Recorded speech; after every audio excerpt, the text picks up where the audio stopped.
A ver, pensemos en cualquier aplicación que usamos hoy en día, da igual si está hecha en Java, en Python, todas dependen de una base de datos SQL para funcionar. Pero claro, ¿cómo se hablan? ¿Cómo conseguimos que el código de la aplicación y los datos que están guardados se entiendan? Pues de eso va todo esto, de ese puente tecnológico, de esa conexión fundamental que vamos a destripar aquí. Vale, ¿qué vamos a ver? Pues mira, primero, la famosa paradoja del SQL, para entender bien por qué esto es un tema. Luego, los dos caminos que se han seguido históricamente para conectar código y datos. Nos meteremos de lleno en el modelo actual, el de las APIs. Veremos dónde encaja todo esto en una aplicación normal. Y, lo más importante, cómo se hace para que la conexión sea segura y vaya como un tiro. Vamos a empezar por el principio, con una pregunta que parece de cajón. SQL es el lenguaje de los datos. Es superpotente. Lo usa todo el mundo. Entonces, ¿por qué narices no podemos programar una aplicación entera solo con SQL? Vamos a ver dónde está el truco de esta contradicción. Y aquí está la clave de todo. Si SQL es el lenguaje universal para los datos, ¿por qué no nos vale para montar una aplicación de arriba abajo? Suena raro, ¿verdad? Pero la respuesta a esto es justo lo que explica por qué necesitamos todo un mundo de herramientas y lenguajes a su alrededor. Pues mirad, la respuesta está en que SQL es un especialista.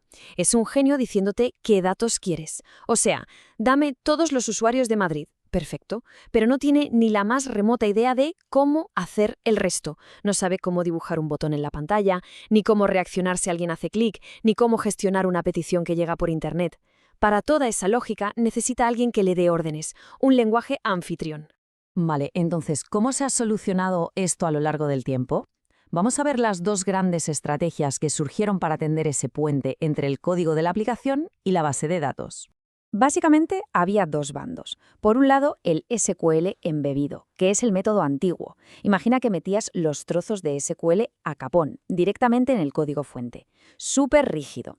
Y por otro lado, el SQL dinámico, que es como se hace ahora. Aquí las consultas son texto, son dinámicas, se construyen al vuelo, y eso te da una flexibilidad brutal.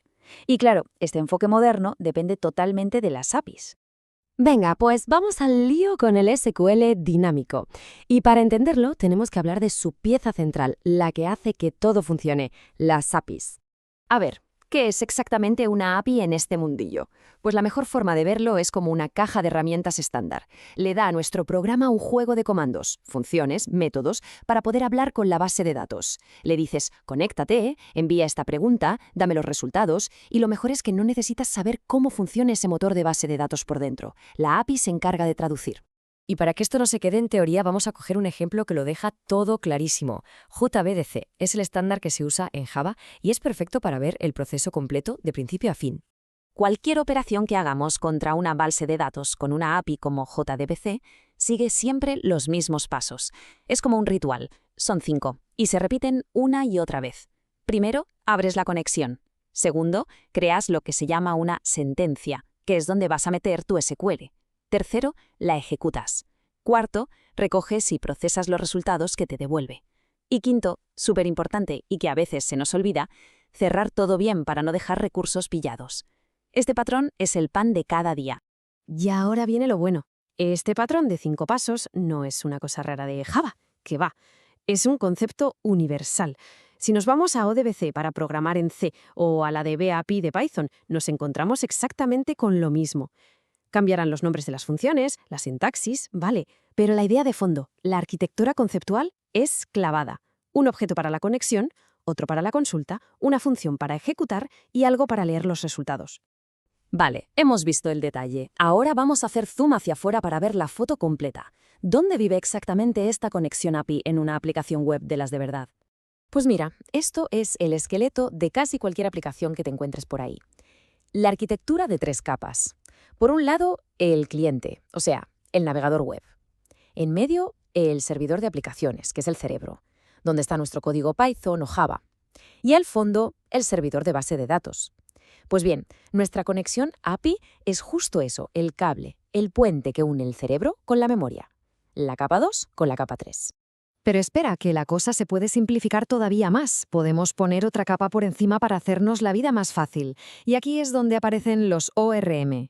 La idea es general. En lugar de escribir SQL a mano, el programador trabaja con objetos de su lenguaje, como si tuviera un objeto estudiante, y el ORM, por debajo, se encarga de la magia. Traduce esas operaciones con objetos a las sentencias SQL que hagan falta, usando JDBC o lo que sea.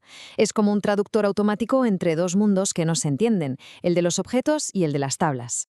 Y claro, para hacer esto hay herramientas muy potentes. En el mundo Java, el rey es Hibernate.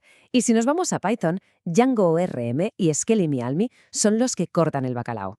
Todas estas herramientas implementan ese concepto de ORM para que los desarrolladores puedan olvidarse del SQL y centrarse en la lógica de su aplicación.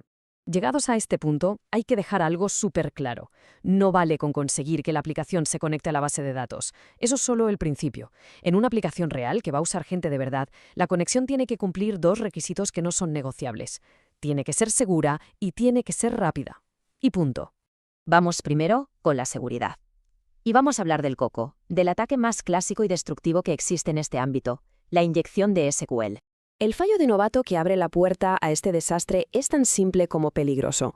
Coger lo que escribe un usuario en un formulario y pegarlo directamente para construir la consulta SQL. ¿Qué pasa? Que si un atacante es un poco listo, en lugar de su nombre puede escribir un trozo de código SQL. La base de datos, que no es tonta pero sí muy obediente, se lo traga y lo ejecuta como si fuera parte de la consulta original. Un desastre total. Por suerte, la solución es igual de simple y súper efectiva. Se llaman sentencias preparadas o Prepared Statements. El truco es brillante. La consulta SQL y los datos del usuario viajan por separado. Primero le mandas a la base de datos la plantilla de la consulta con unos huecos. La base de datos la analiza y la compila. Y solo después le mandas los datos para rellenar esos huecos. Así es imposible que los datos se confundan con código. Se tratan siempre como lo que son, simples datos. Problema resuelto. Vale. Tema seguridad, controlado. Vamos ahora con el segundo pilar fundamental, el rendimiento, la velocidad. A ver, abrir una conexión con la base de datos no es gratis. Tarda. Hablamos de milisegundos. Puede que no parezca mucho, pero es que es una operación costosa. Hay que autenticarse, negociar por la red, reservar memoria en el servidor. Si haces esto por cada persona que entra en tu web y tienes miles de visitas por segundo, esos milisegundos se suman y se convierten en un cuello de botella gigantesco que te tumba el sistema. Y la solución para esto se llama pool de conexiones. La idea es muy sencilla. En lugar de crear una conexión nueva cada vez que la necesitas y luego destruirla, tienes una piscina, un pool de conexiones ya abiertas y listas para usar. Cuando tu aplicación necesita una, la coge del pool. Cuando termina, la devuelve. Es como tener una parada de taxis en la puerta en vez de llamar a uno nuevo cada vez. Es infinitamente más eficiente. Venga, para que nos quedemos con lo importante. Primero, SQL solo no puede montar una aplicación. Segundo, las APIs como JDBC son el puente estándar para hablar con las bases de datos. Tercero, los ORM son una capa por encima que nos facilitan muchísimo el trabajo. Y cuarto, y esto es ley, seguridad con sentencias preparadas y rendimiento con pools de conexiones. No hay más. Si lo pensamos, hemos visto una escalera de abstracción. Empezamos con el SQL a pelo, subimos a las APIs estandarizadas como JDBC y luego a los ORMs que casi nos esconden la base de datos. Cada escalón nos da más potencia y nos quita complejidad, y esto nos lleva a la pregunta del millón. Viendo cómo crecen en complejidad los datos y las aplicaciones, ¿cuál es el siguiente escalón? ¿Qué vendrá después de los ORMs? Ahí lo dejo.